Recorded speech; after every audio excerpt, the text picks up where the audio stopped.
Alhamdulillah, wassalatu wassalamu ala rasulillah wa ala alihi wa ashabihi wa man tabi'ahu wa nasarahu wa wala. Muslimin muslimat yang dirahmati Allah sekalian, kita akan mulakan pada malam ini kitab baru nak baca, kitab lama. Orang pun orang lama. Kitab lama, saya pilih kitab ini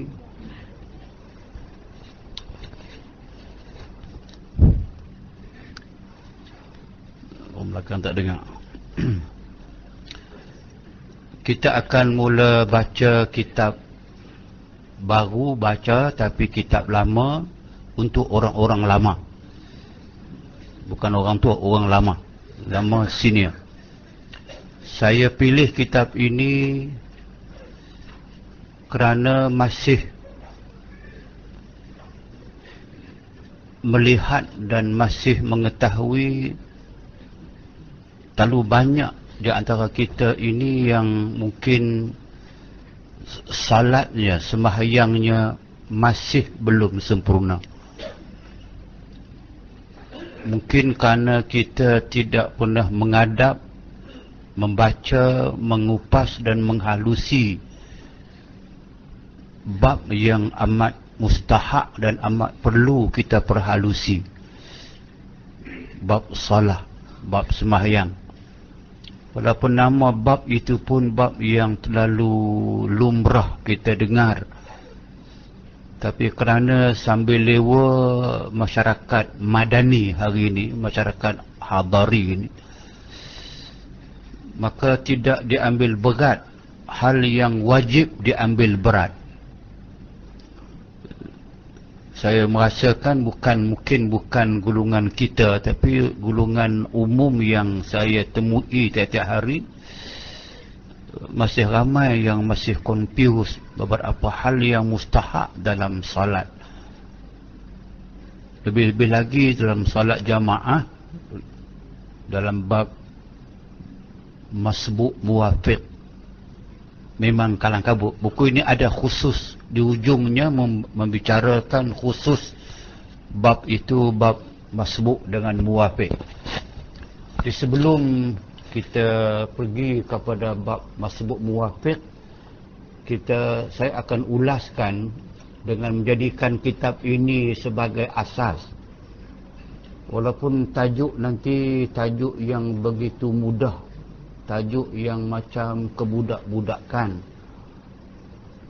tajuk syarat sah semayang, tajuk rukun semayang, rukun qawli, rukun fi'li, qasad, ta'arak, ta'yin. Tapi kerana dia itu terlampau halusi, maka orang telah tinggal banyak perkara yang menyebabkan kalau satu sahaja misalnya macam syarat sah semayang,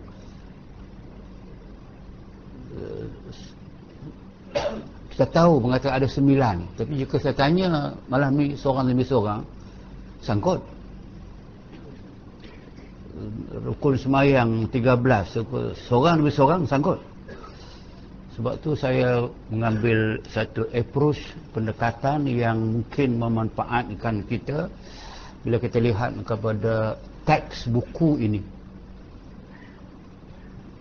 Buku ini nama tu masalah. Kalau bersih, semua dapat buku ni kan? Ada, angkat tangan siapa yang tak dapat buku ni? Angkat tangan yang tak dapat. Sama ada sudah datang lewat. Ada buku ada di bawah kot, yang ambil buku ni, buku Allah Ta'ala bagi percuma. Semua dapat buku ni. Yang bawah dapat buku ni. Jika tak cukup saya order lagi story. Okey. So saya nak jelaskan dalam mukadimah ini supaya saudara dapat faham nama kitab dan pengarang kitab. Itu penting. Nama kitab ini asalnya dia yang dalam itu, ia tanpa baris. Itu nama kitab asal. Bila orang yang mencetak buku ini, dia buat kulit baru, banyak kulit ni.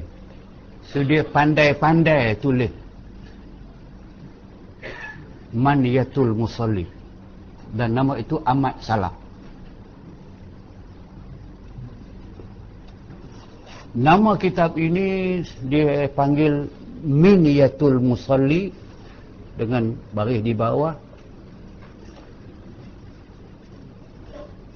Dan boleh dibaca Muniyatul Musalli dengan mim itu dhammah. Boleh baca Muniyatul Musalli ataupun Minyatul Musalli, dan bukannya Maniyatul Musalli.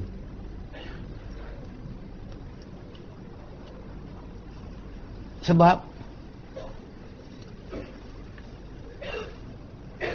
minyah, dia perkataan itu perkataan singular. Dia jamaknya munan ataupun minan. Makna dia orang yang amat berkehendak, ataupun sesuatu yang amat dikehendaki oleh seseorang.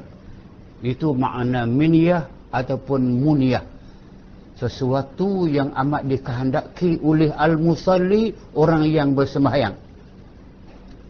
Seseorang yang bersembahyang, dia amat berkehendakkan kepada buku ni.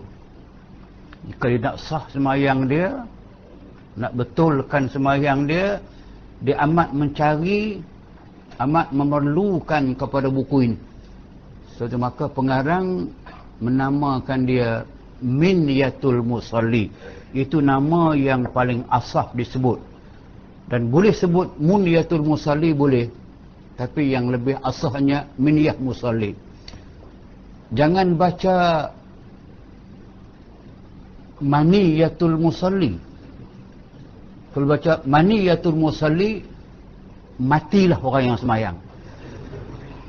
Sebab maniyah makna dia maut, makna mati. Wa fathul maniyah dalam bahasa Arab, dia mati.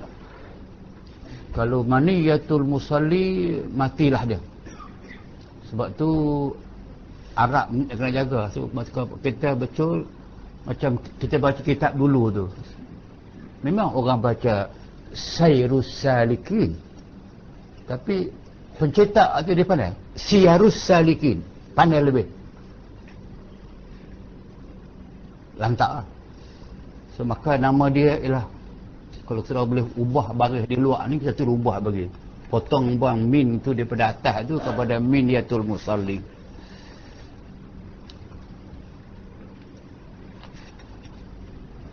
Pengarang kitab ini terkenal dengan nama Syekh Daud Fatani. Syekh Daud Fatani ini nama besar sebenarnya bagi orang yang belajar, dia mempelajari ilmu-ilmu syariat dan ilmu tarikat, dia pasti akan jumpa dengan nama Syekh Daud Fatani ini, suatu nama besar. Dia nama glamour dia di kalangan academician, di kalangan ahli ilmuwan di Timur Tengah sampai ke negara Asia ini. Nama glamour dia yang diberikan Al-Alimul Allamah, Al-Hibrul Fahamah, Al-Wari'ul Kamil, Al-Fadil Al-Muhaqqiq, Al-Amilus Sayyid, Al-Syekh Daud Allah Al-Fatani. Huwal Alimul Allamah, Al-Alifur Rabbani. Itu nama glamour. Nama-nama ini bukan direka ni. Ini setiap gelaran ini dia mewakili peribadi, syahsiat orang tu, dan bukan dibubuh mudah-mudah. Kalau Al-Alimul Allamah itu Al-Alim, orang yang mengetahui, Allamah yang benar-benar mengetahui.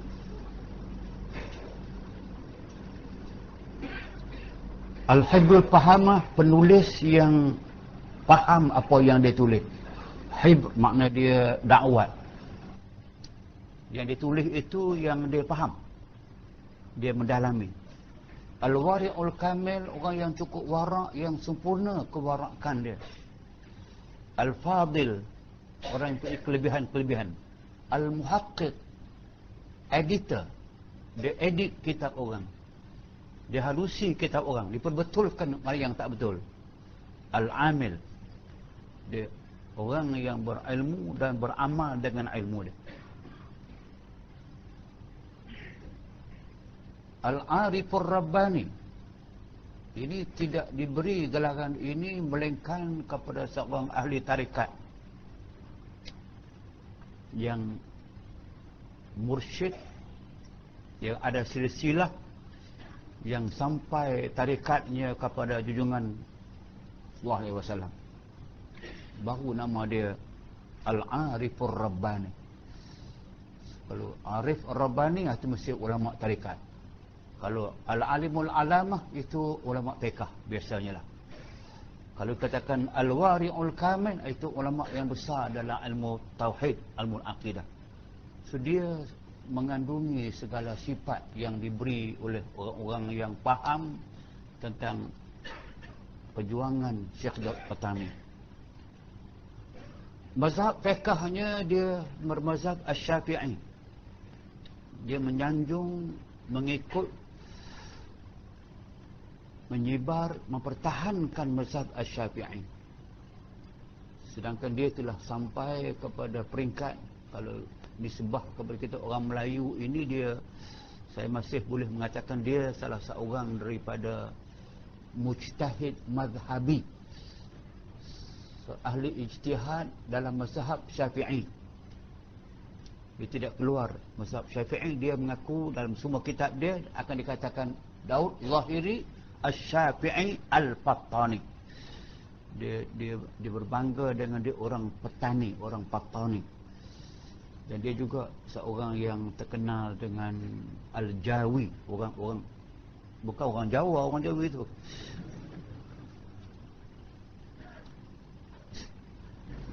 Ni ada orang klaim pula syahadat orang Jawa, bukan. Al-Jawi itu bahasa yang digunakan orang yang bercakap Melayu ni, dia panggil orang Jawi. Semua orang yang bercakap Melayu, dia panggil orang tu orang Jawi. Orang Mekah dulu pun nak datang ke sini, kata nak pergi mana? Nak pergi ke Jawi. Boleh ke orang Melayu, masuk Jawi.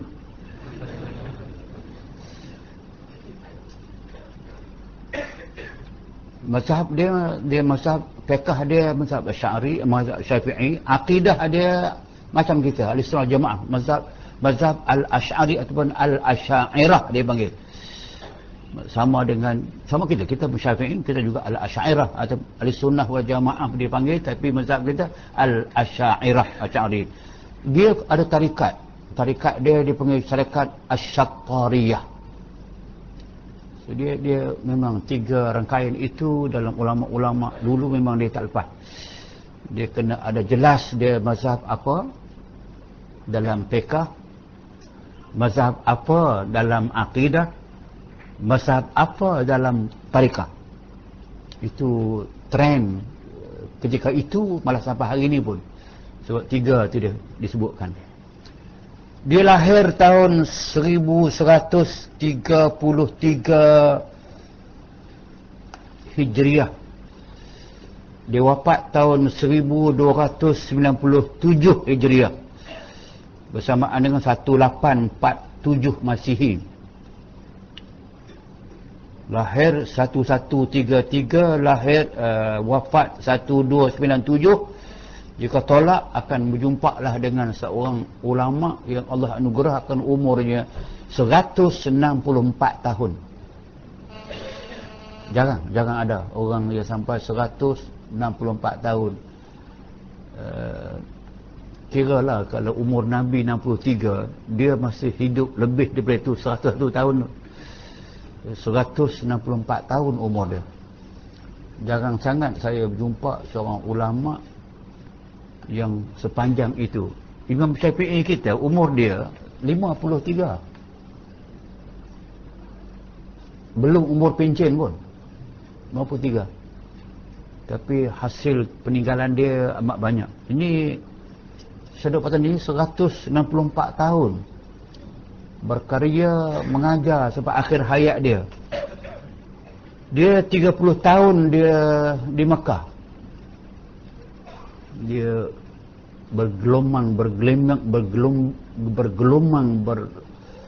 berinteraksi dengan ulama-ulama besar Makkah tu, belajar mengajar. 30 tahun dia di Mekah, 5 tahun di Madinah. Dan dia mengarang kitab, termasuk menterjemah kitab. Lebih daripada 100 buah kitab hasil buah tangan dia.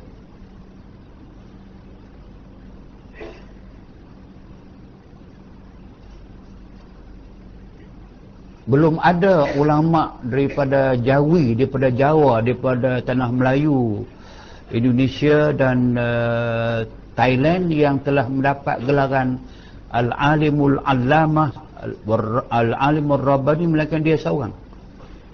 Kerana dia terlibat dengan menulis ilmu, mengajar ilmu dan menyebarkan ilmu dia begitu banyak. Kitabnya bahasa Arab dan bahasa Melayu. Tulisan tangan dia yang kita pindah malam ni itu yang jenis bawa mim, bom pun dia, bumi pun dia, bomo pun dia. Semua bawa mim. Meleta, mati pun dia, mata pun dia. Itu bahasa dia yang orang tak ubah. Bagus juga. Dicetak di Mekah, diedar di Mekah, di Turki, di Mesir, India, Indonesia, Singapura dan Cam, Kampung Campa, Patani dan Malaysia. 100 lebih.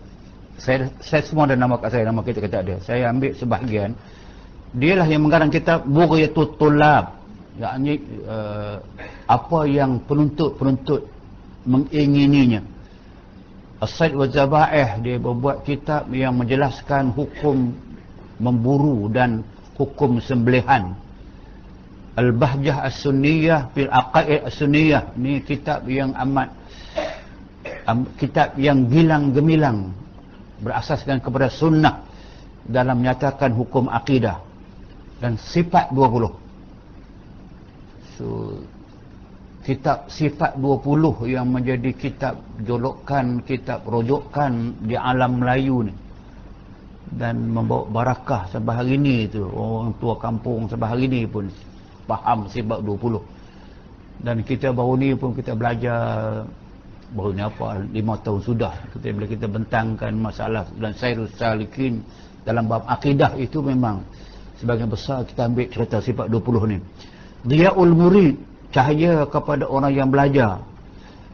Wasail Abrar, Rasail Masail, Kifayatul Mubtadi, Risalah At-Tariqah Syattariyah, Kifayatul Muhtaj, Rayatul Taqrib. Ni kita ni baca dalam kurikulum sekolah-sekolah pondok dahulu sampai sekarang. Bulughul Murad, itu kita hadis. Durus Samin di buku akidah. Ilmu Tasawuf, Tuhfatul Raghibin, Jam'ul Fawaid, Kanzul Minan, Sulamul Mubtadi, itu yang dibaca banyak buku sekarang ni. Furu'ul Masail, itu yang Jam'ul Fawaid, dan kitab ini Minyatul Musallin. Itu sebahagian daripada kitab yang ditulis di zaman dia, yang tidak kesemuanya dicetak. Banyak lepas wafat dia baru orang cari balik, ada jumpa dengan manuskrip, orang cetak semula. Kita boleh bayanglah kalau zaman dia pun dia boleh lahirkan, dia boleh dengan serba kekurangan, semua kitab kena tulis tangan.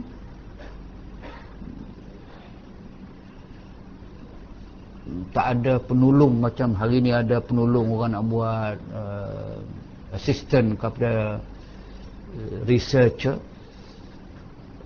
tulis sempurna pula. Kalau tengok kitab itu, memang orang-orang yang macam dia takkan tulis sepatah, melainkan dia fikir banyak lapis, dia sibar ilmu dia. Kalau sampai 100 buah yang dalam bahasa Arab pula, so dia menghadapi pembaca-pembaca yang erti ilmu yang dia tulis. Kalau berlaku kesilapan, sesuatu yang bercanggah dengan pegangan akidah ataupun pegangan syariah, maka akan dibuat koreksi ataupun ditentang, diperbetulkan. Dan sampai sekarang ni saya kira lah berapa 4 kurun sudah. Sebab tu maka dengan sendiri kita merasakan bahawa semua karangan-karangan yang dibuat ini dia bergantung kepada haqaiq, kepada hakikat-hakikat yang akan kita lihatkan sebagai satu. Kalau dia ulama di kurun ke-12, kurun 13, kurun 14, sekarang kurun 15, so 300 tahun yang silam, waktu percetakan belum begitu berkembang dan sebagainya, tapi dia menghasilkan sebanyak itu.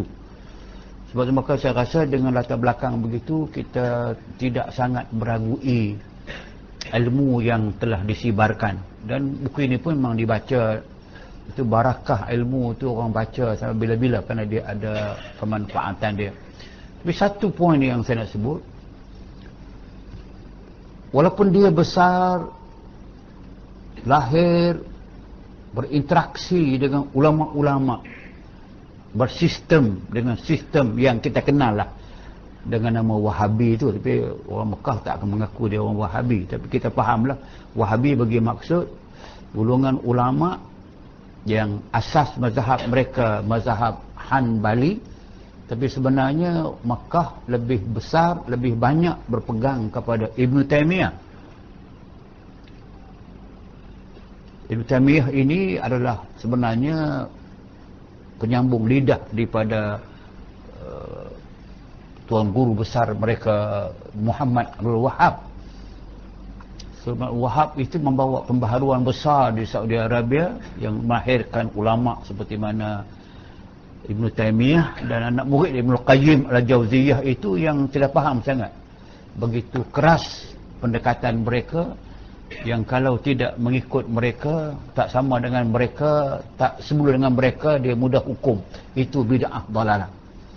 Dan tidak ada sebarang bid'ah yang tidak dalalah pada mereka. Itu pendekatan dia lah. Tapi ulama ini, dia lahir dalam masyarakat itu. Dia lahir masyarakat itu, dia belajar di sekolah aliran itu, dia belajar, dia mengajar di tempat itu, dia menulis di tempat itu, tapi jelas pendirian dia langsung tidak berbau dengan Wahabi. Maknanya sebab dia berbangga dengan nama Asy-Syafi'i, dia nak mengelak ataupun nak meletakkan diri dia bukan pembaharu, dia nak mengembangkan ilmu yang sudah ada, tapi dengan approach penekanan dia sendiri, dia langsung tak terpengaruh dengan pengajian ataupun trend yang kita kenal hari ini dengan trend Wahabi. Okey, sebab tu maka buku ini kita jadikan sebagai suatu buku asas. So, kalau kita buka kitab ini, kita daripada muka pertama Bismillahirrahmanirrahim, tengok tulis mula pun nak baca peringkat 2 kali tu, dia Kak Wamin Alif Amzahya nak apa kata, aku mulai risalah ini dengan nama Allah. Itu mukadimah dia lah. Mukadimah itu tak ada masalah. Saya nak baca dalam daripada 1, 2, 3, 4, 5, 6, 7, 8, 9 baris 11 sebelum terakhir tu, bahawasanya situ kita masuk terus. So Syekh Daud menyebut dalam kitabnya ini, mengatakan bahawasanya sembahyang 5 waktu itu tiang agama, dan yang terbesar, yang terlebih besar kejadian rukun Islam yang 5 perkara. So dia message dia nak khabar kata sembahyang solat itu tiang agama. So bila sebut tiang, kita faham, mengatakan bahawa tidak mungkin akan ada rumah tanpa tiang. Tak nampak pun tiang ada, sebab dia akan menjadikan asas tertegaknya rumah. Muslim tertegaknya dengan lepas syahadah dia salah. Semayang ini terlebih besar kejadian, maksudnya yang terbesar sekali daripada rukun Islam yang 5 itu ialah semayang ialah. Kemudian daripada kalimah syahadah, saya takkan baca teks Arab itu, sebab itu kalau baca pun tidak memberikan apa makna kepada saudara. Kita baca terus kepada terjemahan. Tempatnya daripada agama seperti tempat kepala daripada tubuh. Dia nak bayangkan kalau kita manusia ini ada kepala, ada tubuh, ada paha, ada lutut, ada kaki, maka dia kata Islam, dia nak bayangkan Islam itu, sembahyang itu sebagai kepala kepada Islam. Maknanya kalau seorang Islam tidak sembahyang, maka Islam dia tak ada kepala. Anda bayangkan kalau makhluk tak ada kepala, anda bayangkan Islam tak ada kepala. Itu dia katakan bahawa agama dalam Islam ini tempatnya daripada agama di tempat kepala daripada tubuh. Tubuh kita dengan kepala kita. Maka seperti bahawasanya tiada hidup bagi orang yang tiada kepala. Kalau ada juga makhluk tak ada kepala, tengok dah hantu bungkus tengah jalan, bukan orang lah. Itu akan jadi itu lang botilang kui boti kui. Orang bukan orang, hantu bukan hantu loh. Sebab tu maka dia nak bayangkan betapa mustahaknya dipelihara sembahyang ini. Kalau tidak sembahyang ataupun sembahyang tidak sempurna, maka macam orang tak ada kepala. Dia Islam yang tak ada kepala. Nak hidup macam mana? Maka demikianlah tiada agama bagi orang yang tiada sembahyang. Dia terus napi je. Tak sembahyang saja, maka agama tidak ada. Runtuh agama dia. Sebab itulah saya kata bahawa sibuk macam mana pun, kalau kita memang berazam, kita memohon kepada Allah Subhanahu Wa Taala, lapangkan kepada saya ya Allah masa untuk bersolat, Allah bagi. Cuma kita tidak mengambil kesempatan. Sibuk macam mana pun, mesti ada masa, ada ruang yang boleh kita salat. Sebab tidak mungkin, sebab kita yang menguruskan waktu, bukan waktu menguruskan kita. Sebab tu maka daripada awal lagi pun, tengoklah daripada awal turun kewajipan salat malam Isra' Mi'raj 27 Rajab. Kita tengok turun Nabi balik Isra' Mi'raj itu sebelum subuh. Baru turun daripada Isra' Mi'raj, dan subuh itu sudah wajib. Sudah wajib. Dengan Jibril sendiri mengimamkan sembahyang kepada Nabi, mengajar. Dah ada wajib. Dah tak ada ruang dah untuk bagi masa peralihan, transisi period. Bagi seminggu belajar dulu, kursus dulu, tulis dulu. Dah tak.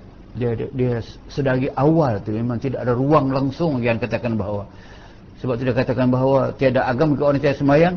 Demikian telah datang daripada hadis Muhammad SAW. Hadis sebut apa?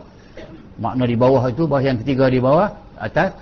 Maka menjadikan kami Allah Subhanahu Wa Taala dan akan kamu daripada orang yang memeliharakan atas sembahyang. Maknanya Nabi memperdukan, Nabi bersabda, memohon Allah Subhanahu Wa Taala, ya Allah, jadikanlah kami kesemua ni, yang Islam ini, daripada orang yang memeliharakan sembahyang. Pelihara maknanya orang yang sentiasa menunaikan sembahyang yang 5 waktu. Dan orang yang mukim. Mukim maksudnya orang yang mendirikan. Bukan mukim makna dia musafir dengan mukim tu, bukan. Mukim ni daripada qama yuqim muqiman, orang yang sentiasa mendirikan sembahyang. Bagi sembahyang yakni mendirikan dan memelihara akan dia. Dulu kita baca Sirus Salikin ada Rumi. Banyak orang beli yang Rumi itu senang baca. Saya baca yang Jawi, yang ni no choice. Hampa reti ke tak reti ke, kena pakai pensel, kena. Ada juga rumi juga, ada. Ada juga rumi punya. Tak okey. So dia technically ni sebab dia kadang-kadang tu orang melihat macam kalau di pondok-pondok lama sebab sekarang pondok masih ada pondok tu, so, kecekapan untuk menguasai bahasa Melayu lama dengan tulisan lama tu satu daripada keistimewaan, sebab dia membayangkan ilmu yang sampai kepada yang original tu, macam original. Kalau yang sudah diterjemahkan, dipermudahkan tu boleh permudahkan, tak ada masalah, tapi kita boleh faham. Sebab tu maka saya tak ada masalah kalau nak ambil yang rumi pun boleh ambil rumi, tak ada masalah. Yang boleh mendirikan bayangkan, dan lagi orang yang khusyuk padanya dalam doa Nabi tadi tu. Dia minta supaya kita menjaga sembahyang orang yang khusyuk padanya, yakni tetap hatinya. Khusyuk makna tetap, tidak hati yang tidak lari daripada kita berada dalam sembahyang. Kalau kita dalam sembahyang, hati pun dalam sembahyang. Kerana biasanya kita sahaja badan ditikar sembahyang, tapi hati di luar sembahyang. Tapi khusyuk ini maknanya orang yang dia berada dalam sembahyang, masuk dalam sembahyang Allahu Akbar, hatinya pun sentiasa berada dalam sembahyang. Itu khusyuk. Anggotanya pun khusyuk. So dia maksudkan anggota khusyuk macam Nabi pernah melihat seorang sahabat bersembahyang tapi tangannya garu sana, garu di sini, pegang sana, pegang ke sini. Nabi sebut kepada orang lain, dia kata lau khasha'a qalbu hada la khasha'at jawarihu. Kalau orang itu yang sembahyang, kawan kita yang sembahyang itu kalau khusyuk hati dia, mestilah anggotanya pun khusyuk. Khusyuk itu maknanya anggotanya kesemua diam, tetap. Dia tak merayap. Kalau tangan merayap, mata merayap, itu tandanya dia tidak khusyuk. Jika anggota dia macam di antara contoh-contoh yang dibuat dalam kitab-kitab fiqh ni, khusyuk itu macam kalau sahabat sembahyang seorang diri, kalau ahli sembahyang seorang diri, sampai kepada burung merpati itulah boleh henggap atas bau, boleh. Dia tengok lama ni orang ke apa ni, lama tak bergerak, dia kata ni tunggu. So burung boleh hinggap atas belakang, hinggap atas kepala. Mana pernah kita yang pernah enggak ada kepala pun tak cicak ada. Jadi kalau burung nak enggap, dia tak punya lama tu, punya diam tu, tu nak katakan bahawa dia tetap anggota dalam sembahyang lagi. Yang mengekal ke atas sembahyang, yakni kekal maknanya dia terus kekal. Sembahyangnya tidak pernah putus, tidak pernah terhenti, tidak pernah tergendala. Yakni tiap-tiap sudah sembahyang mencintai hendak mengerjakan sembahyang yang akan datang. Satu daripada tanda orang yang khusyuk, yang mengekali, yang kekal dalam sembahyang, dia habis satu sembahyang, dia menunggu, bersedia untuk sembahyang yang lagi satu. Sudah maghrib, bersedia menunggu untuk sembahyang Isyak. Lepas Isyak, tidur malam, bersedia untuk sembahyang subuh. Itu maksudnya dikatakan mencintai serta mengerjakan yang keduanya. Yang keduanya yang lepas itu. Demikianlah selama-lamanya. So tak pernah berhenti lah. Itu yang disebut dalam doa Nabi tadi, ada imin alaiha tu, yang sentiasa menjaga sembahyang, tidak pernah putus selama-lamanya. Maka dengan demikian itulah Allah Ta'ala menyuruh Allah Ta'ala akan segala hambanya. So Allah Ta'ala perintah semua hambanya buat demikian. Buat apa? Sembahyang dan kekal. Tidak ada yang kita Waktu mood elok semayang. Waktu problem tinggal semayang. Yang lain pula problem bawa semayang. Solve problem, okey selesai. Semayang tinggal semua. Waktu sibuk tak semayang. Tak sibuk semayang. Sebab tu macam apa jadi pun tu yang dikatakan bahawa kena kekal semayang. Mukmin.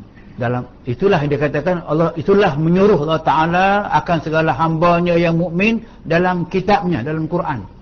Itu tadi yang kita ambil tu, yang Quran sebut tu, waqumul qanitin tu. Di antaranya yang ayat seperti tadi tu.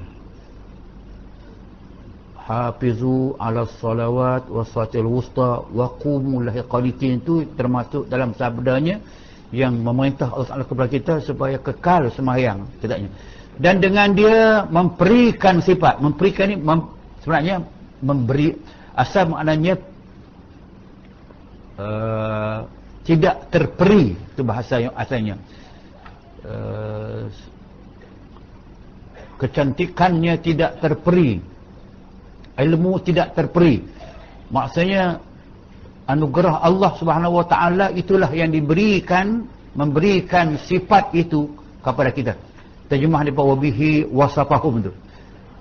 Maka firman Allah Ta'ala, peliharakan oleh kamu, hei orang yang mukminin, atas sembahyang 5 waktu, dan memeliharakan sembahyang wusta. Wusta, sembahyang wusta memang ada khas dalam Quran tu. Hafizu 'alas salawat was salatil wusta. Salat wusta maksudnya sembahyang asar. Sembahyang asar. Jaga sembahyang asar. Dia katakan kenapa? Dan berdiri kamu bagi Allah Subhanahu Wa Taala, mengerjakan kamu akan taat. Maksudnya hendaklah kita berdiri. Maksudnya bahawa tunai dengan sempurna, kerja akan taat Allah Taala. Maka dikehendak dengan salawat dalam ayat tadi tu. Hafizu 'alas salawat. Halaman awal tadi ayat Quran. Maksud salawat sembahyang fardu. So, jadi kita bertolak daripada ayat Quran, hafizu, jagalah kamu 'alas salawat. 'Alas salawat itu sembahyang fardu. So, walaupun perkataan salawat itu perkataan plural, sepatut bermaknanya segala semua yang nama sembahyang kena buat.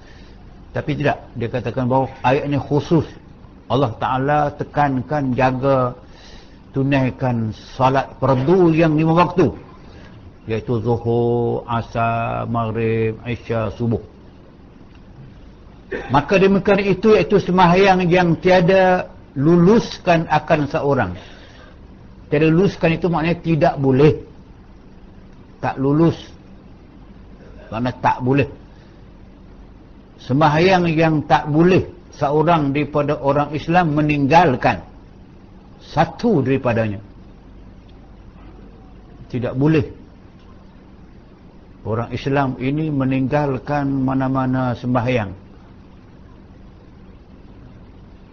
So ada ni kadang-kadang kita, kalau orang yang selalu miss asar. Asar, sebab tu dia tekankan solat wusta tu, sembahyang asar ni sembahyang yang very challenging. Very challenging kerana Allah Ta'ala pilih satu waktu yang very challenging. Kalau subuh memang kita nampak ada ruang yang luas. Bangun pagi, sembahyang 5 minit, 3 minit, okey. Zuhur maksa orang telah berhenti rehat, kerja macam mana pun tengah orang rehat.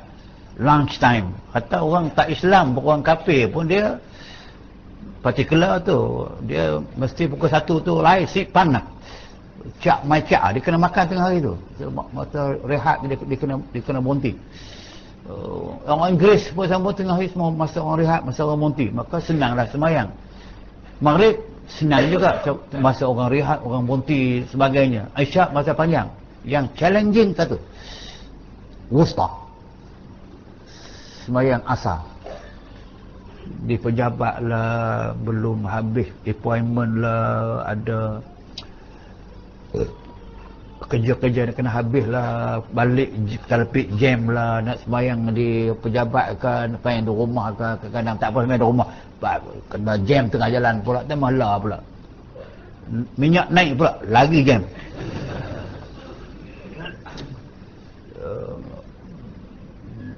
Banjir kilat, tak banjir pun dah jam dah ni, banjir pula yang tak pernah berlaku, syahalam banjir lah ni. Sebab saya kata Allah Ta'ala buat demikian itu dia katakan bahawa jaga kamu semua sembahyang, khususnya sembahyang asar tu, hafizu ala salat was salatil wusta, disebut khas. That's very challenging. Jadi yang inilah kita kena terima challenge. So nak kena buat suatu sistem tersendiri. Kalau tuan-tuan yang masih di pejabat, maknanya jangan balik menekan sembahyang asar di pejabat. Kalau masa asar itu sesuai lah, sekarang asar dah hampir pukul 5, 4.52, 50. Kalau kita akan turun balik nanti asar pukul 4.25, 4.30. Somehow lah, tapi kalau tangguh memang ada masalah. Nak balik bermasalah, ataupun balik rumah pula dah kawan tunggu pula lah, anak beli pensel sekolah lah, bini beli lipstick lah, kacau. Semestinya yang luluskan akan seorang daripada orang Islam meninggalkan satu daripadanya, tak boleh. Pada satu kelakuan tak boleh, kelakuan macam mana pun dia kena buat. Daripada setengah kelakuannya Islam, ia berakal. Dan jikalau sampailah lemahnya, maknanya berlakulah seorang itu dia tidak berdaya. Maknanya lemah itu ada keadaan seorang Islam itu dia lemah, tidak berdaya, barang yang sampai dan sakitnya kepada sangka-sangka sampainya. Dia ada problem, ada masalah. Dia sangka boleh sampai, boleh buat, tiba-tiba tak sampai. Sekalipun tiada diuzurkan semua yang problem tadi, lemah macam mana pun, tak larat macam mana pun, tiada diuzurkan, tidak diekskuskan kepada dia meninggalkan akan dia. Makna dia yang nama sembahyang ini tidak boleh ada sebarang excuse, melainkan excuse yang sangat beri kepada orang perempuan yang uzur. Itu okey, jelas. Excuse yang diberikan orang mentakhirkan sembahyang itu kan dia nak jamak, dia boleh jamak kepada jamak takhir, boleh. Tapi yang nama uzur, yang nama dia lemah, yang nama dia tak larat, yang nama dia I'm very busy dan sebagainya, syarak tak lulus, tak diuzurkan meninggalkan dia, tak boleh. Kena, sebab itu daripada penekanan ulama mana pun dalam approach pendekatan mereka, memanglah soal salat ini, soal sembahyang itu amat dititik beratkan sampai dia lekat. Kalau sudah lekat, maksudnya sudah jadi satu kebiasaan kepada kita, memang kita tak tinggal dan tak ada ruang nak tinggal. Karena ruang itu ada. Kata khutbah pun ada ruang. Atas khutbah ada ruang, ada boleh jamak, ada boleh buat. Dan dikehendak dengan salatul wusta, iaitu sembahyang asar, disebut tadi dah. Sembahyang asar disebut khusus dalam Quran, kena kerjakan kerana dia payah. Adapun sebab ditentukan dengan menyebut akan dia, kenapa Allah Ta'ala sebut khusus sembahyang asar?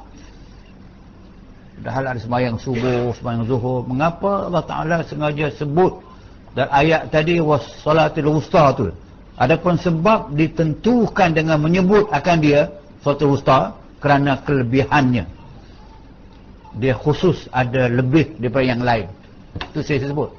Bila dia dalam keadaan challenging itu, memang sesuatu yang ada challenge, risiko dia besar, tinggal dosa besar. Kalau kita buat dapat pahala lebih. So dia katakan bahawa kerana ada kelebihannya dan mulianya atas yang lainnya. Semua sembahyang yang lebih mulia sembahyang asar. Dan adalah sebab diturunkan ayat Ayat tadi itu kerana memudahkan sembahyang. Tak kala takut bahawasanya adalah orang Islam Rasulullah SAW pada tengah peperangan sembahyang Rasulullah SAW sembahyang zuhur atas jalan adatnya. Maksudnya dia nak sebut di sini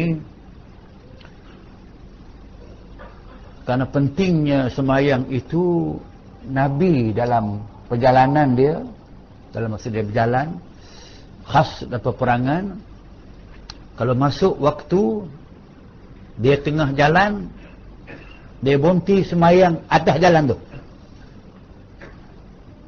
Tak payah tunggu nak cari surau masjid. Tak ada lah. Tapi kalau ada pun tak, dia tengah jalan dia berhenti tu.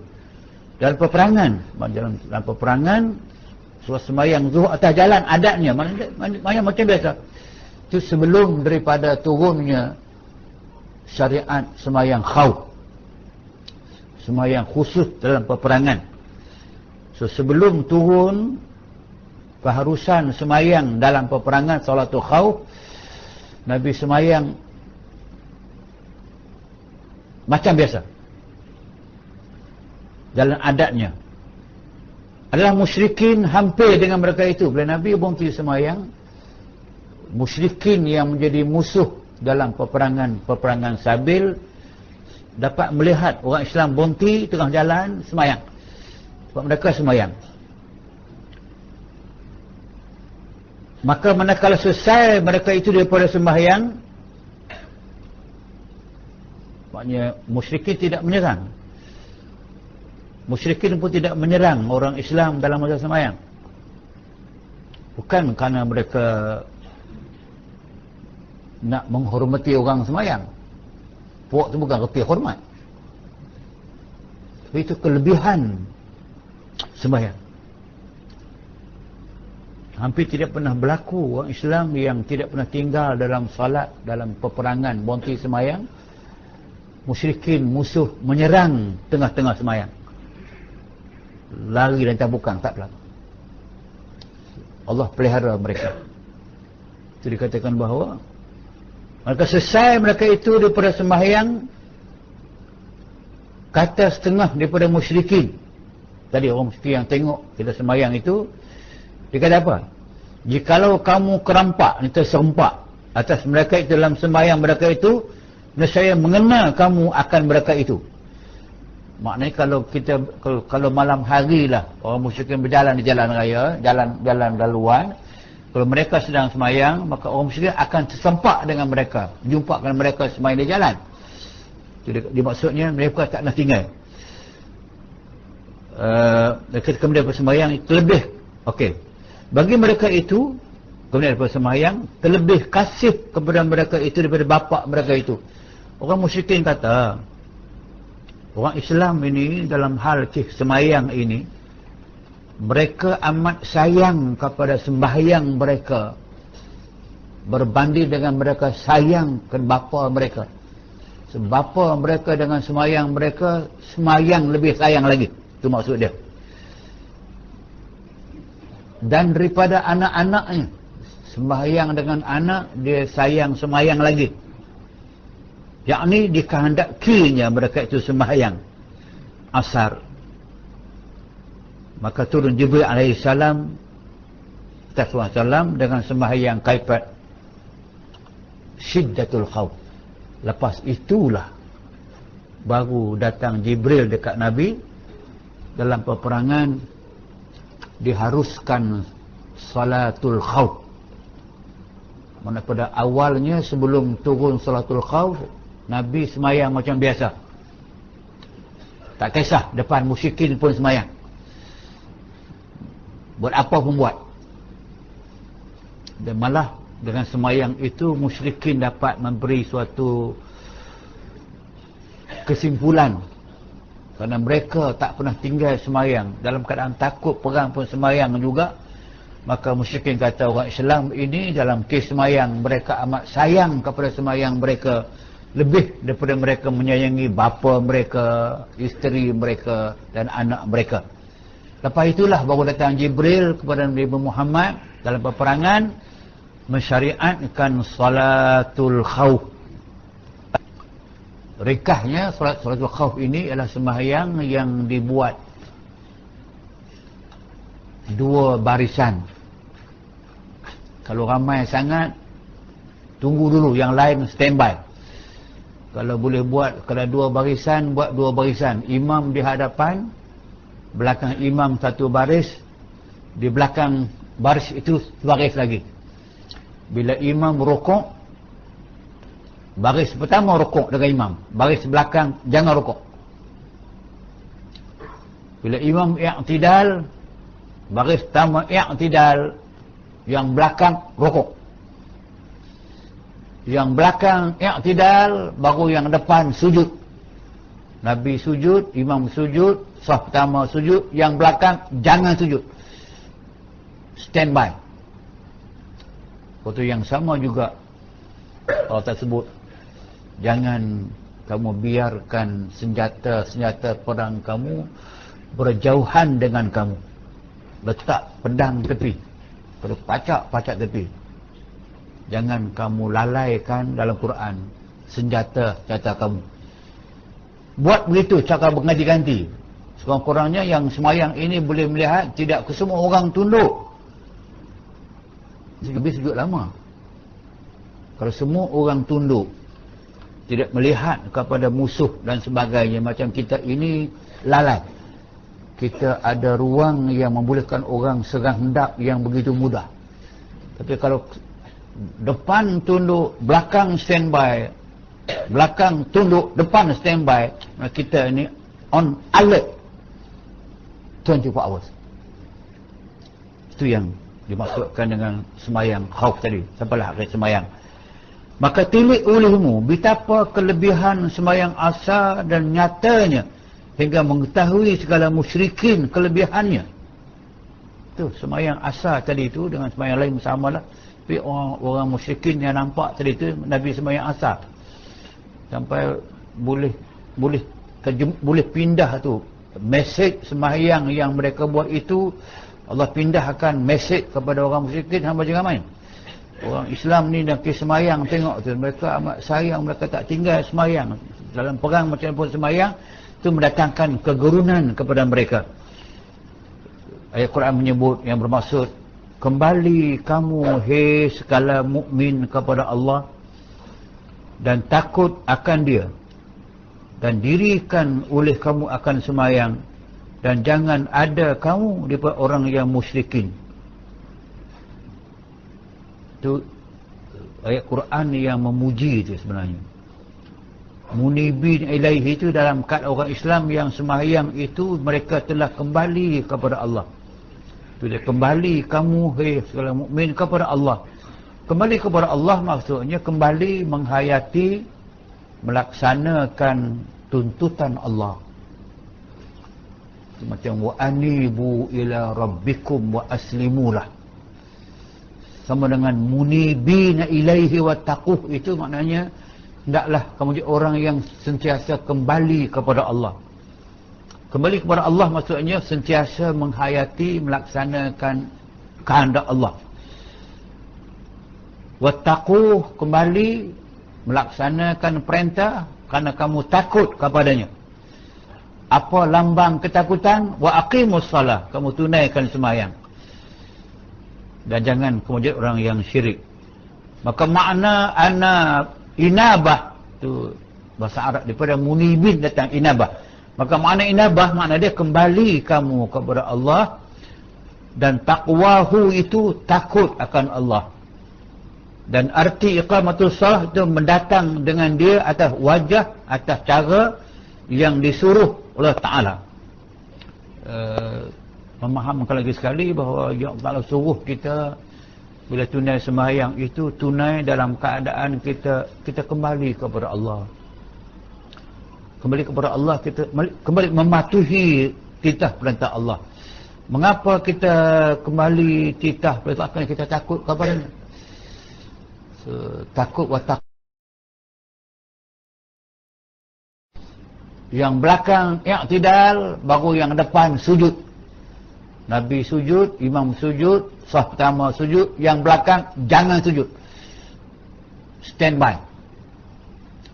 Waktu yang sama juga Allah tak sebut, jangan kamu biarkan senjata-senjata perang kamu berjauhan dengan kamu. Letak pedang tepi, terus pacak tepi. Jangan kamu lalaikan dalam Quran senjata kamu. Buat begitu cara berganti-ganti. Sekurang-kurangnya yang semayang ini boleh melihat tidak semua orang tunduk. Dan Nabi sujud lama. Kalau semua orang tunduk, tidak melihat kepada musuh dan sebagainya, macam kita ini lalai. Kita ada ruang yang membolehkan orang serang hendak yang begitu mudah. Tapi kalau depan tunduk, belakang standby, belakang tunduk, depan standby, kita ini on alert 24 hours. Itu yang dimaksudkan dengan semayang khauf tadi. Sampailah akhir semayang. Maka tilik olehmu betapa kelebihan semayang asar dan nyatanya hingga mengetahui segala musyrikin kelebihannya. Itu semayang asar tadi itu dengan semayang lain samalah. Tapi orang musyrikin yang nampak tadi itu Nabi semayang asar. Sampai boleh pindah tu mesej semayang yang mereka buat itu, Allah pindahkan mesej kepada orang musyrikin, hamba jangan main. Orang Islam ni nak semayang, tengok tu mereka amat sayang, mereka tak tinggal semayang dalam perang macam pun semayang. Itu mendatangkan kegerunan kepada mereka. Ayat Quran menyebut yang bermaksud, kembali kamu hei segala mukmin kepada Allah dan takut akan Dia, dan dirikan oleh kamu akan semayang, dan jangan ada kamu daripada orang yang musyrikin. Itu ayat Quran yang memuji itu sebenarnya. Munibin ilaihi itu dalam kad orang Islam yang sembahyang itu mereka telah kembali kepada Allah. Itu dia, kembali kamu hei segala mukmin kepada Allah. Kembali kepada Allah maksudnya kembali menghayati, melaksanakan tuntutan Allah. Macam wa anibu ila rabbikum wa aslimulah. Sama dengan munibina ilaihi wa taquh, itu maknanya hendaklah kamu jadi orang yang sentiasa kembali kepada Allah. Kembali kepada Allah maksudnya sentiasa menghayati, melaksanakan kehendak Allah. Wattaquh, kembali melaksanakan perintah kerana kamu takut kepadanya. Apa lambang ketakutan? Wa aqimus salah, kamu tunaikan sembahyang. Dan jangan kamu jadi orang yang syirik. Maka makna inabah tu bahasa Arab, daripada munibin datang inabah. Maka makna inabah, makna dia kembali kamu kepada Allah, dan taqwahu itu takut akan Allah. Dan arti iqamatus salah itu mendatang dengan dia atas wajah, atas cara yang disuruh oleh Ta'ala. Memahamkan lagi sekali bahawa Allah Ta'ala suruh kita bila tunai sembahyang itu tunai dalam keadaan kita kembali kepada Allah. Kembali kepada Allah, kita kembali mematuhi titah perintah Allah. Mengapa kita kembali titah perintah Allah? Kita takut kepada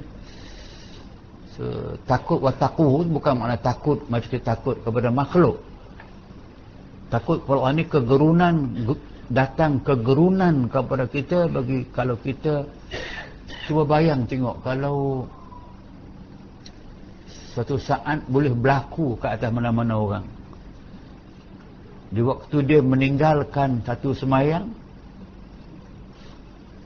tinggal tu lah, tinggal macam dia asar tadi tu, tak semayang, accident, heart attack, sesak nafas, mati ketika tu. Atau masa seorang itu melakukan dosa besar macam dosa syirik yang banyak berlaku, ataupun apa sahaja dosa besar yang berlaku dan dia mati ketika itu. So kita hati akan terasa, ya Allah, kalau mati ketika itulah mati dalam keadaan su'ul khatimah. So kita gerun rasanya pada ketika itu. Itu datang satu perasaan. Ataupun kita bimbang waktu yang semakin hari semakin ternampak tanda-tanda kemurkaan Allah kepada umat, kepada makhluk dunia, dengan bencana demi bencana, bencana demi bencana. Maknanya kita nampak itu bila berlaku bencana, lambang ataupun tanda kemurkaan Allah. Kalau kita mati dalam masa dalam Allah Ta'ala murka kepada umat manusia dunia,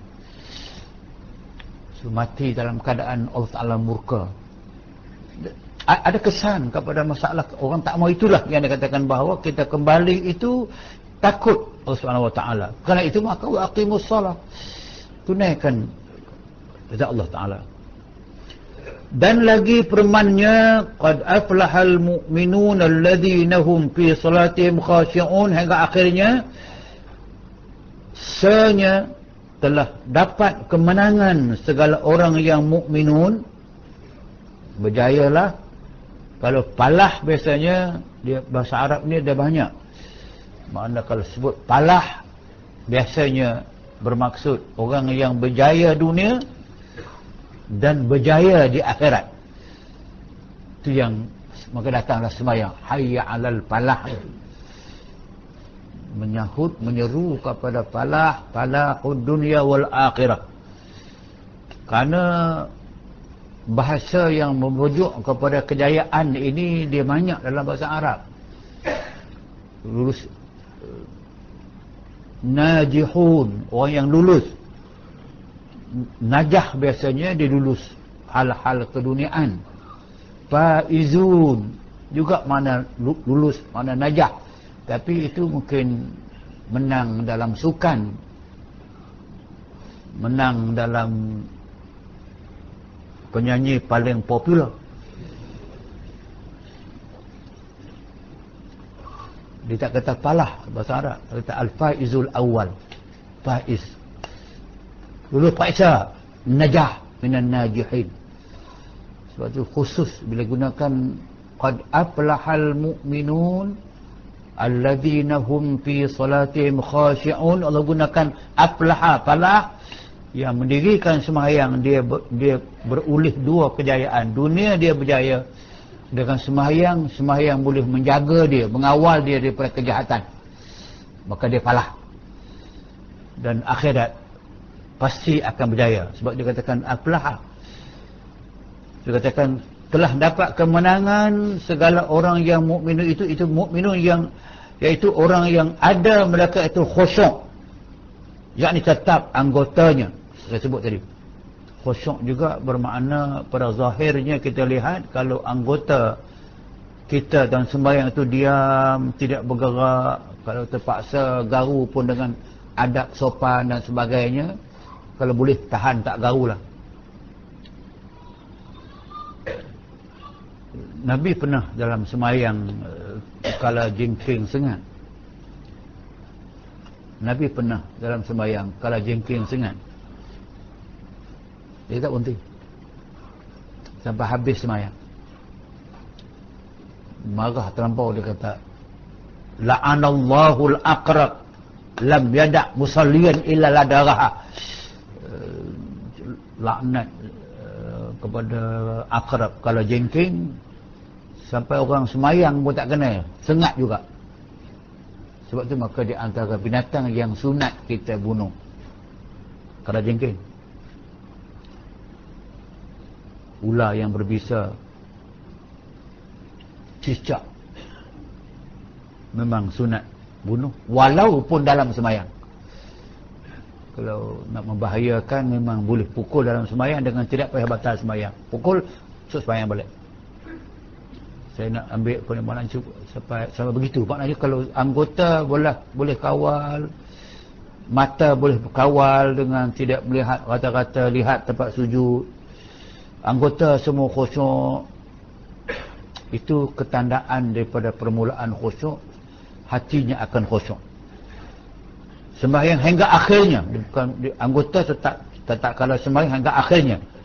Firman-Nya dan segala yang adalah atas sembahyang mereka itu terjemahan daripada alladzina hum ala walladzina ala salati khashi'un, dan segala ada yang adalah atas sembahyang mereka itu memelihara akan dia. Dan lagi firman-Nya, illal musallin alladzina hum ala salatihim daimun, melainkan orang yang sembahyang yang atas mereka itu berkekalan memeliharakan akan dia. Sebab ini dia balik kepada ayat panjang tapi dia ambil ujung yang Allah Ta'ala sebut,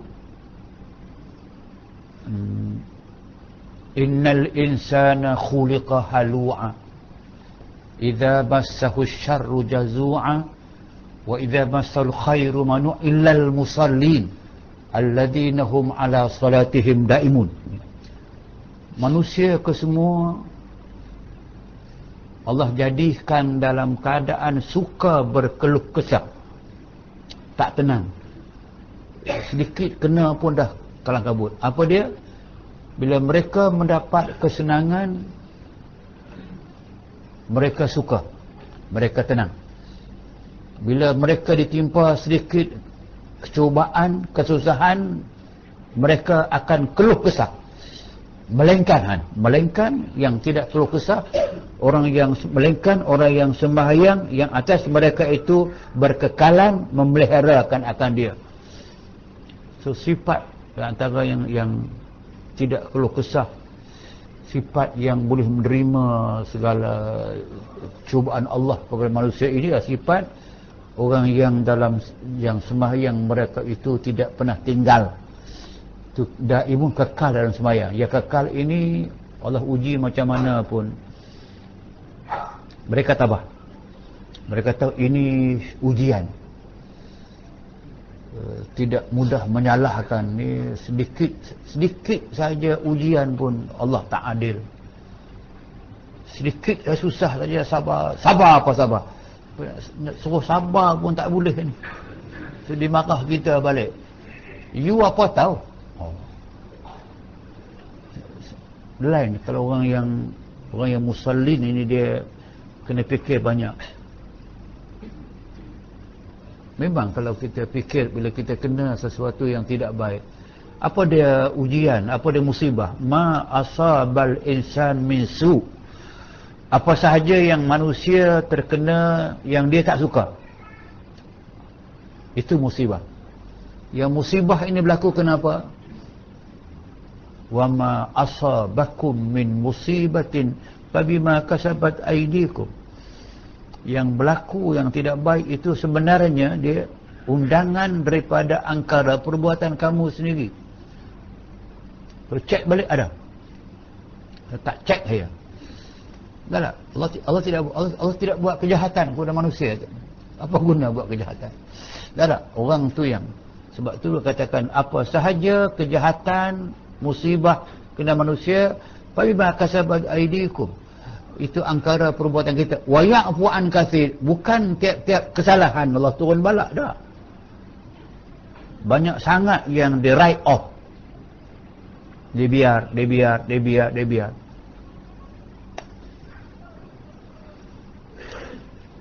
Saya baru 2 hari sudah pun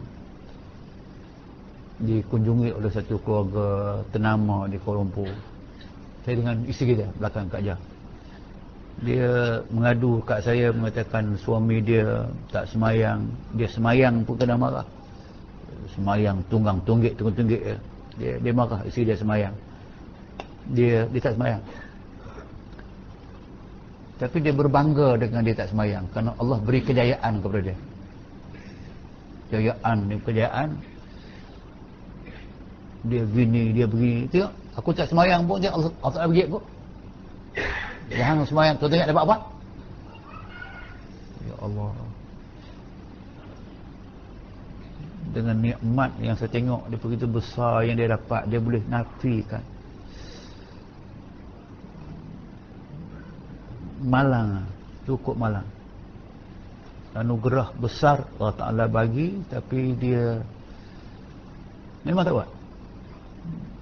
Sebab dia datang dengan anak dia. Anak dia pun kompang.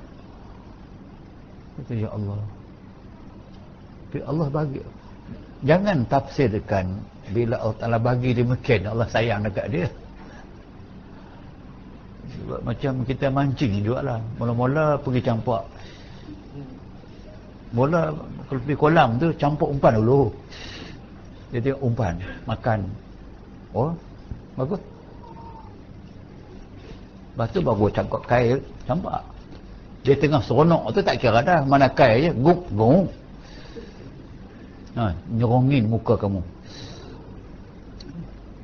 Sama juga kata orang anjing menyalak di rumah apa semua kali campak telur sebiji. Dimakan sedap. Besok tabah lagi, ambil telur yang masak, bubuh jarum 2 biji tu. Campak juga. Kenapa? Ni lah. Sebab tu dalam Islam ada istidraj. Istidraj maksudnya kelebihan yang Allah Ta'ala beri kepada orang itu supaya dia lebih sesat dan lebih jauh daripada rahmat Allah Subhanahu Wa Ta'ala. Macam Firaun, dalam dia mengaku dia Tuhan pun lagi dapat kekayaan dia, lagi hebat dia, orang tunduk pada dia. Tapi apa jadi akhir tu yang mustahak. Sebab tu palah tadi tu jangan duk fikir hal dunia sahaja. Sebab tu saya kata malang kalau saya bimbang, takut. Ini hidup saya catat ni 2 hari sudah ni. Saya didatangi orang saya. Kita Allah, ya Allah. Sehebat itu nama dia, kejayaan dia dan sebagainya. Dan saya tidak mensabar. Dan dia juga mendapat anugerah tokoh Ma'al Hijrah bagi sebuah negeri. Tokoh Ma'al Hijrah. You think what? Jadi cukup bangga. Saya tahu lah sudah takkan dapat terkenal sampai orang ini. Dia berasa begitu megah sekali semua, tapi tidak semayang. Oh, cukup malang. Okey. Melainkan orang yang sembahyang yang atas mereka itu berkekalan memerahkan dia, maka diistisna, dikecualikan akan mereka itu daripada bagi manusia yang dijadikan perangai mereka itu terkejut dan keluh kesah. Ini saya kata tadi, orang yang terkejut, maksud tadi lah yang katakan manusia dijadikan dalam keluh kesah tadi itu, bukan ke semua. Itu dikecualikan yang tidak keluh kesah ialah orang yang mendirikan sembahyang tadi.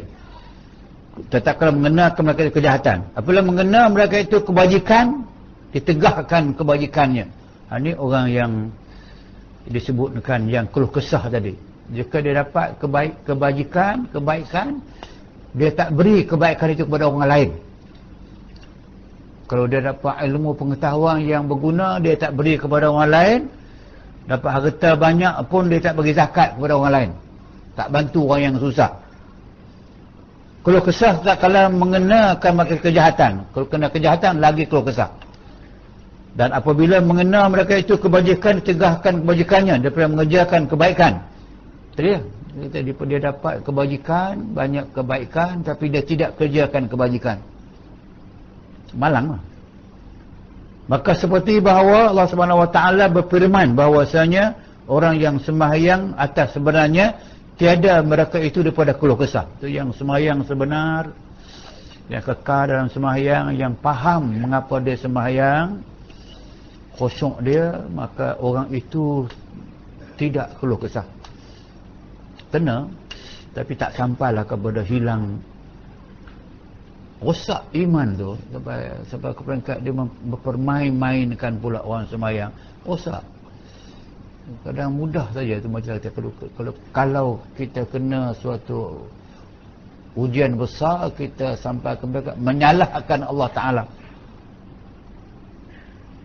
Menyalahkan Allah, tidak menyalahkan diri. Itu cacat iman. Kalau sampai Allah tidak adil, itu sudah kufur. Macam contoh, kalau orang saya katakan, ada orang yang dalam keadaan biasa dia semayang, bila susah dia tidak semayang. Contoh susah, sakit. Ada sakit yang menghalang. Kalau sakit sampai dalam ICU, wire kot hidung, kot mulut, kot perut, kot dada, memanglah, memang ada kita pun semayang menghormati waktu. Tapi semayang juga. Tak banyak berlaku demikian. Tapi ini kerana susah sikit, kerana problem sikit saja tinggal semayang. Itu saya kata, jadi dia kufur. Bukan kufur akidah, kufur perbuatan. Dengan menguji, Allah uji dia, tak lulus ujian, maka dia rebellion macam mana, aku tak nak semayang. Gila. Dan terkejut apabila tu minyak nuntaha tu menyentuhkan mereka itu kejahatan. Terkejut dia shock bila dia kena sesuatu yang tidak baik, yang jahat. Dan tiada memegang kebajikan, menahan kebajikan baginya pada datang kebajikan. Dia tidak pegang untuk diri dia kebajikan pada datang kebajikan. Dia kena bagi kepada orang kebajikan itu. Apa sahaja yang kita dapat kebaikan, biarlah orang share. Ilmu share, rezeki share. So, kita bukan semua harta yang kita perolehi itu hak kita 100%. Ada hak Allah, ada hak orang lain yang kita kena bagi. Apa kebaikan, kemahiran yang ada kepada kita dan sebagainya, bukan kita miliki kesemuanya. Itu yang dia katakan bahawa jangan pegang, jangan tahan kebajikan bila datang kebajikan baginya. Tetapi ia menapakahkan, dia menginfakkan, dia membelanjakan atas keredaan Allah Ta'ala. So, jangan pula daripada kebaikan harta benda yang dia dapat dibelanjakan kepada kejahatan. Lagi teruk. So, tidak syukur sekali, malah belanja untuk kejahatan. Kebaikan tak buat, tapi kejahatan dia buat daripada kebaikan, daripada anugerah Allah Ta'ala. Itu lagi teruk. Sebab itu dia katakan bahawa jika kita dapat menapakahkan atas keredaan Allah Ta'ala, dan lagi pula kerana usahanya sembahyang yang sebenar itu menegahkan daripada fahsyak, signifikan yang besar daripada sembahyang yang sebenar tadi, dia jadi perisai, menahan daripada perkara-perkara fahsyak. Fahsyak ini kekejian, perkara-perkara yang keji, dan mungkar, perkara yang jahat. So, fahsyak dosa besar. Mungkar tak semesti yang kita buat, orang lain buat, kita diam pun dikira mungkar. Kita kenal fahsyak ni segala yang keji dan yang tidak baik.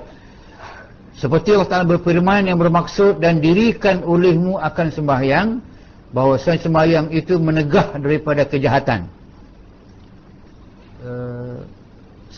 Ini boleh jadi checks and balance. Checks and balance. Kenapa ada orang yang tidak tinggal sembahyang tapi kejahatan tak tinggal juga? Dia sama naik. Sembahyang dia buat, ini mau dia buat. Mesti ada checks and balance. Tiada sebab. Sebab kalau sembahyang itu ada benda yang tak betul, ada benda yang tak masuk. Kalau dia masuk betul, tak, dia tahan. Tahan dari dua. Satu, Allah Ta'ala simpang daripadanya peluang kejahatan. Peluang tak ada, simpang daripada dia. Orang tak offer, orang tak bagi dekat dia dan sebagainya. Rasuah, orang tak pernah bagi, orang takut nak bagi dan sebagainya. Tak ada. Itu satu daripada tahan. Yang keduanya, dia sendiri memang dikenali dia kalau nak buat yang tidak baik dengan dia, jadi masalah dengan kita. So dengan yang demikian, dia tersimpang daripada yang jahat, juga daripada sembahyang. Tapi yang besar sekali bahawasanya sembahyang itu sebagai alat, sebagai medium yang Allah Ta'ala sebut, bukan kita sebut. Allah Ta'ala kata dia menahan daripada yang tidak baik, yang nama dia fahsyat dan mungkar. Allah Ta'ala kata, dan jadi olehmu akan sembahyang, maksudnya sembahyang itu menegahkan daripada kejahatan dan pekerjaan yang mungkar. Dan sesungguhnya zikrullah itu terlebih besar.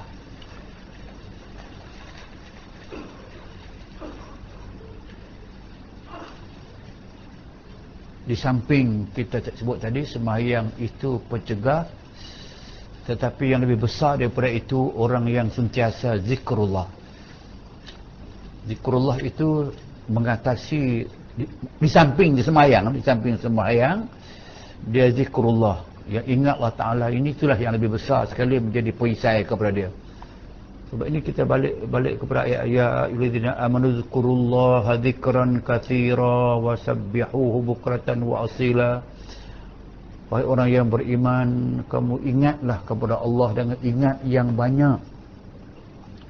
Wasabbihuhu, dan bertasbihlah kepada Allah tasbih yang banyak. Dibalik kepada, maka zikrullah ini selepas tunai sembahyang, dia besar menjadi perisai kepada kita. Maka orang yang mendirikan bagi sembahyang, seperti yang surah yang disuruh Allah Ta'ala dan Rasulnya, menegahkan dia sembahyang daripada mengerjakan yang demikian itu, daripada segala pekerjaan yang jahat-jahat. Dia sama juga mesej dia nak sebut lagi sekali, mengatakan bahawa memang dengan menunaikan salat itu dia menjadi pencegah daripada melakukan kejahatan. Nabi bersabda yang bermaksud, sembahyang kamu seperti barang yang kamu lihat aku sembahyang, maka hendaklah kita mengikut. Tengok cara Syekh Daud approach dia jauh daripada pendekatan yang dibuat, saya sebut tadi awal tadi, pendekatan yang dibuat oleh ulama-ulama yang kita panggil ulama-ulama daripada Wahabi ataupun Saudi Arabia. Hadis yang Nabi suruh, sallu kama ra'aitumuni usalli, semayanglah kamu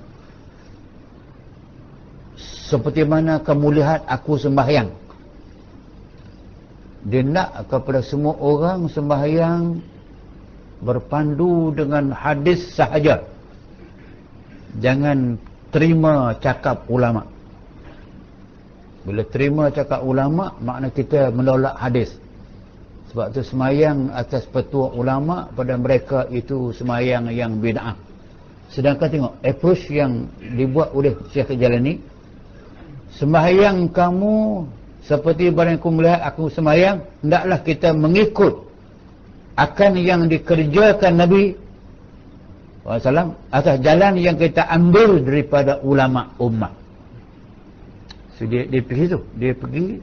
Kan orang awam macam kita ni, mana mampu nak cari hadis sahih, Nabi takbir macam mana, Nabi rukuk macam mana, yang tidal macam mana, nak cari hadis. Semua orang awam macam saya, dia nak cari di mana. Tambahan pula waktu yang tidak ada rujukan dulu. Sebab tu maka pendekatan ulama-ulama Syafi'i khasnya macam ni lah yang saya faham selama ini. Dia tengok, dia kata atas jalan yang kita ambil daripada ulama ummah ini, apa yang ulama sampai kepada kita, kerana jalan macam kitab disusun sebut yang dahulu, yang sekarang, yang dahulu, yang kemudian. Tengok ulama yang dahulu, yang zaman dia, yang zaman sekarang, seperti yang disebut dalam kitab kat tabah tu, kitab tu mereka itu. So dia memperakui kita boleh mengambil pengajaran ibadah daripada kitab-kitab ulama yang muktabar. Maksudnya macam kitab inilah, pada saya dia muktabar. Kalau kita pegang dengan ulasan dia yang saudara faham, itu mula menjadi pegangan. Tapi dia mana hadis? Mana hadis yang dia pegang buat begini? Seolah-olahnya kita tidak percaya dengan ilmu ulama tu. Nak kena bawa hadis. Betul lah kalau masa ada kita bawa hadis. Ada ke semua tu. Mengaji pun 2 minggu sekali. Ini tak tahu ni kita ni habis bila. Kalau mengaji pagi, mengaji petang, mengaji malam, atau mengaji tiap malam, maka it's okay lah, kita boleh buat detail lah. Tapi kira tu sudah bagus dah tu 2 minggu sekali tu. Langsung tak mengaji, padan muka. Sebab tu saya kata untuk meringkaskan macam tu, saya pun tak baca teks. Teks ada. Saya langkau teks itu, kan saya baca pun tak banyak kita faham, tapi kita nak ambil yang Melayu. Maka dengan saya sudah faham, sebab tu karangan ulama-ulama yang muktabar ini, dulu kita baca kitab dulu. Saya dah terang siapa dia Imam Ghazali. Dan siapa dia somat paling bangi tu. Ketokohannya dengan ilmu dia. Kita tak ambil sebarang kitab. Kitab ini tadi saya terang siapa dia, Syeduk Batanding. Dengan ilmu dia, dengan wibawa dia dan sebagainya, dengan barakah ilmu kita nampak. Barakah. Kita ada orang tak buang. Bahasa hang tulislah bom ke bumi ke bomo ke, orang baca. Payah macam mana pun ada guru yang boleh tolong baca pergi. Hati kita pun terbuka ke situ nak ambil kitab ni. Dia dapat pahala. Ini yang dikatakan ilmun yuntafa' bih ni. Ilmu yang dimanfaatkan orang dia buat. Ada barakah ilmu tu ada. Barakah ilmu. Tu yang dalam kitab mereka tu. Ialah yang dinamakan dan dibilangkan daripada orang yang mendirikan sembahyang. So kita dengan mengambil kitab mereka, membaca kitab mereka, ikut kitab itu, maka kita termasuk dalam orang yang mendirikan sembahyang dengan betul. Memelihara akan dia. Kemudian maka adalah bagi sembahyang itu ada baginya rupa yang zahir dan yang sempurna. Inilah yang kita akan perincikan pada kelas yang akan datang. Lepas mukadimah ini baru nak masuk yang akan datang itu tentang rupa zahir, rupa batin, mana ruh sembahyang, mana badan sembahyang, mana perhiasan sembahyang, itu kita akan bincang pada kali-kali yang akan datang. Mengambil kesempatan, nanti kita boleh selesai 1, 2